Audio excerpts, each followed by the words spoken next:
Right, here we go, back with another video. I've done like a Newcastle season here. I've just shown you a little bit of gameplay, one of our games against West Ham at home. So I've tried out tactic. Still trying to get used to some of the tactics actually in Football Manager 26. I don't think it's quite as easy as it was to set up a tactic in FM24. I suppose especially you can have so many different variants, but I think that makes it quite fun actually. So I think this tactic works quite well. It's done okay. I mean, I know I put the title in best tactic ever. It's probably the best tactic I've used so far.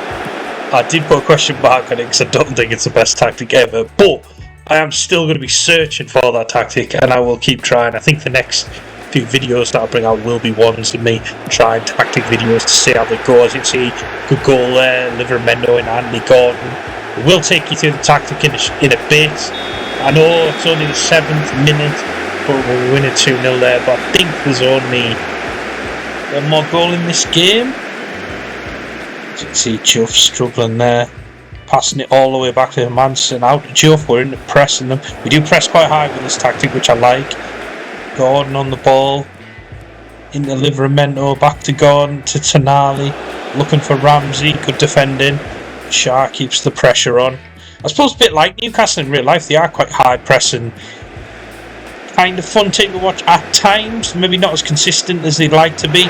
Good goal though from Ramsey.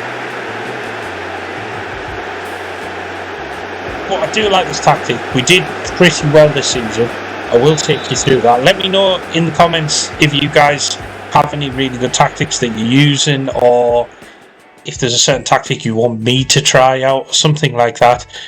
But yeah, well, let's get into this. I'll show you where we finished in the league. Champions League, not too bad. Got to the semi-final Champions League, which is pretty good, but then got knocked out by Arsenal, which is disappointing. I don't think we went very far in the Cups. Knocked out in the 5th round of the FA Cup by Coventry in extra time. That's not ideal. Maybe the run of games got us a little bit there, and we must have been knocked out of the Carabao Cup there, quarter-final on penalties by Liverpool. So little bit unlucky, I suppose you could say, in some of the cups. 63 points there. We finished 7th, 38 games. Newcastle fans, if any of you watching, would you take that? I think I would if I was a Newcastle fan, potentially, yeah, because it's quite a close season, isn't it? So I think in and around maybe 4th or 5th position down to about 14th, I think currently is only I think it's like 6 points between them, something ridiculous like that in real life. But so pretty good season, I think. I'll get you into the tactic. So this is the tactic that we're using. Classic 4-2-3-1. Goes into a kind of 4-2-3-1, but a little bit more defensive in the centre midfield. We've got centre forward. These are the in possession tactics. Got the centre forward. Well, I think he's channel forward. Sorry. Got 2 inside forwards, sport striker, 2 midfield playmakers, 2 wing backs, 2 ball playing centre backs, ball playing goalie.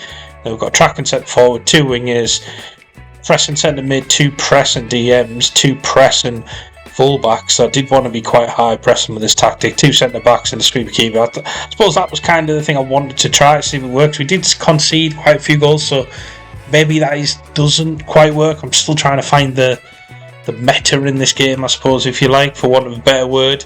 So out of possession, this is how we kind of line up. So yeah, 4-2-3-1 basically switches to like a 4-2-4 there, and then it's still a bit of a 4-2-4 defensively there.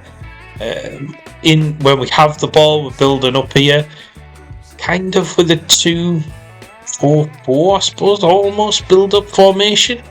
So if you can see what I mean, you got these midfielders obviously holding the centre mid. These wing backs are going to hold the width, and then you've got 4 people up front just doing what they can. But when we get into that final third, the wing backs are going to bomb on a lot more, so you end up with like a 2-2-6 at times when you actually watch the game in the match engine. The team instructions, it's all high press. I won't take you through them all.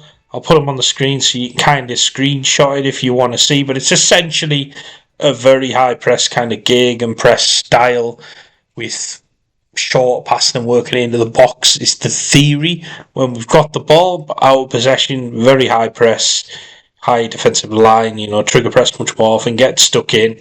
So that's the basic of the tactic. I mean, I can do you a link to it if you want. You just whack it in the comments. A little bit of a short video. Like I say, I'm going to try out a few more different tactics. I want to try something a bit more random next time, I think, to see how that works. Try and find a crazy looking tactic that'll actually work. But thank you for making it all the way to the end of this video, and take care.